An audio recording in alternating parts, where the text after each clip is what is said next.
ترکی کے مختلف ڈراموں نے نہ صرف اپنے ملک بلکہ بیرون ملک خاصی مقبولیت حاصل کی ہے۔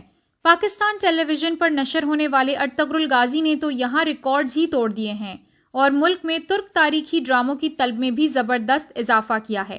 انہی میں سے ایک نئی سیریز باربروس بحیرہ روم کی تلوار ہے، جو 16ویں صدی کے مشہور 4 بھائیوں خضر، عروج، الیاس اور اسحاق کی داستان ہے۔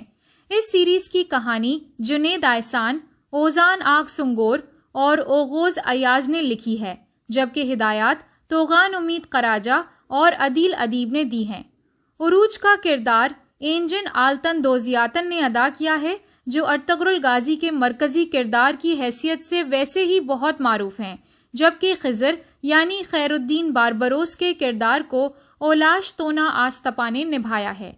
اس ڈرامے کی پہلی قسط کا آغاز بحیرہ روم کے ایک مختصر سے تعارف سے ہوتا ہے، جو افریقہ، یورپ اور ایشیا کے درمیان واقع ایک سمندر ہے۔ یہ زمانہ قدیم ہی سے اپنے ساحلوں پر موجود علاقوں کے درمیان رابطوں کا اہم ترین ذریعہ رہا ہے اور صدیوں سے عالمی طاقتوں کے درمیان کشمکش کا مرکز بھی رہا ہے۔ 16ویں صدی میں سلطنت عثمانیہ اور اس کے مقابلے مسیحی ریاستوں کے درمیان رساکشی میں بھی بحیرہ روم اور اس میں لڑی گئی جنگوں کا اہم ترین کردار ہے، جن میں جتنی شہرت خضر یعنی خیر الدین باربروس اور ان کے بھائیوں اسحاق، عروج اور الیاس نے حاصل کی، شاید ہی کسی دوسرے کے نصیب میں آئی ہو۔ بحیرہ روم کے جزیرے مدلی لیسبوس سے تعلق رکھنے والے یہ چاروں بھائی اپنے والد کی وفات کے بعد علیحدہ علیحدہ زندگی گزارتے ہیں۔ بڑے بھائی اسحاق کی تمام تر مخالفت کے باوجود عروج اور الیاس سمندروں کا رخ کرتے ہیں۔ خضر تعلیم کے بعد مدلی واپس آتے ہیں تو اسحاق بہت خوش ہوتے ہیں، لیکن انہیں اندازہ نہیں ہوتا کہ خضر دراصل ایک مقدس راز کی تلاش میں ہے۔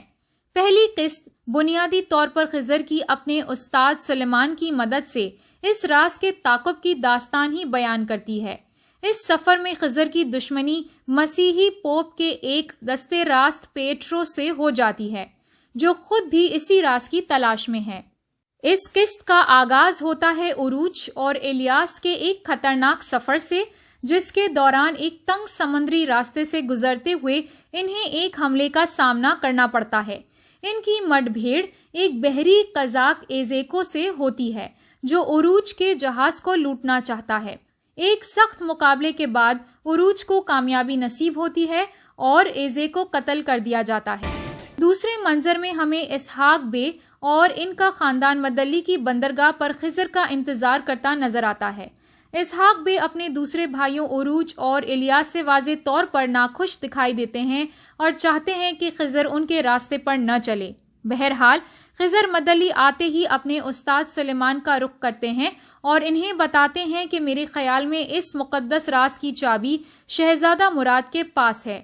شہزادہ مراد پیٹرو کی قید میں ہوتا ہے، بلکہ مسیحیت ہی اختیار کر لیتا ہے۔ خضر کہتے ہیں کہ وہ اس چابی کے حصول کے لیے پیٹرو کے جزیرے کلمینوس کا رخ کریں گے۔ استاد سلیمان خضر کو راستے کے خطروں سے خبردار بھی کرتے ہیں، لیکن خضر اپنے ارادے کے پکے نظر آتے ہیں۔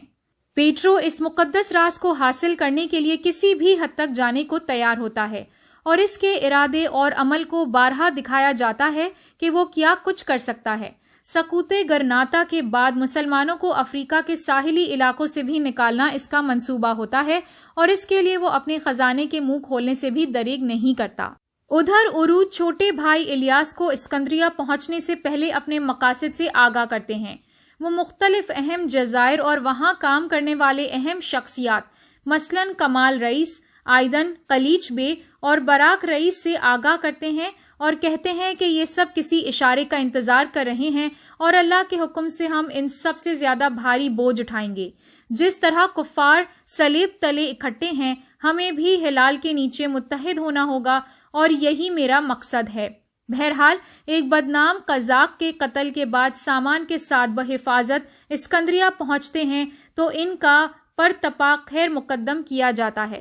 خلیج بے کو اپنے بیٹے شاہین بے پر سخت ناراض دکھایا جاتا ہے کیونکہ اس کی کوتاہ نظری کی وجہ سے عروج بے جیسا بہادر شخص ان کے بجائے کسی اور کے لیے کام کرنے پر مجبور ہوا۔ اپنی بے عزتی اور والد کی جانب سے عروج کو بہت عزت و احترام دینے پر شاہین بے ایک سازشی کردار جعفر سے عروج اور الیاس کے قتل کا منصوبہ تیار کرواتا ہے، جو چند زر خرید غلاموں کو یہ ہدف دیتا ہے۔ دوسری جانب خضر کو اپنے ایک ساتھی نیکو کی مدد سے ایک خطرناک سفر پر تنہا نکلتے دکھایا جاتا ہے، جہاں وہ ایک لوہار کا روپ دھار کر شہزادہ مراد کو پکڑنے کے لیے ایک منصوبہ تیار کرتے ہیں۔ ایک روز ایک تقریب کے دوران جہاں شہزادہ مراد بھی موجود ہوتا ہے، خضر کی جانب سے گرجے کے گھنٹے میں نصب کیا گیا دھماکہ خیز مواد پھٹ پڑتا ہے اور بھگدڑ مچ جاتی ہے، جس کا فائدہ اٹھاتے ہوئے خضر جائے وقوع سے فرار ہونے والے شہزادہ مراد کو جا پکڑتے ہیں اور جیسے ہی اسے اپنے ساتھ لے جانے والے ہوتے ہیں کہ انہیں چند مسیحی سپاہیوں کے نرگے میں ایک مظلوم مسلمان عورت نظر آتی ہے جسے اس دھماکے کے الزام میں گرفتار کیا گیا ہوتا ہے۔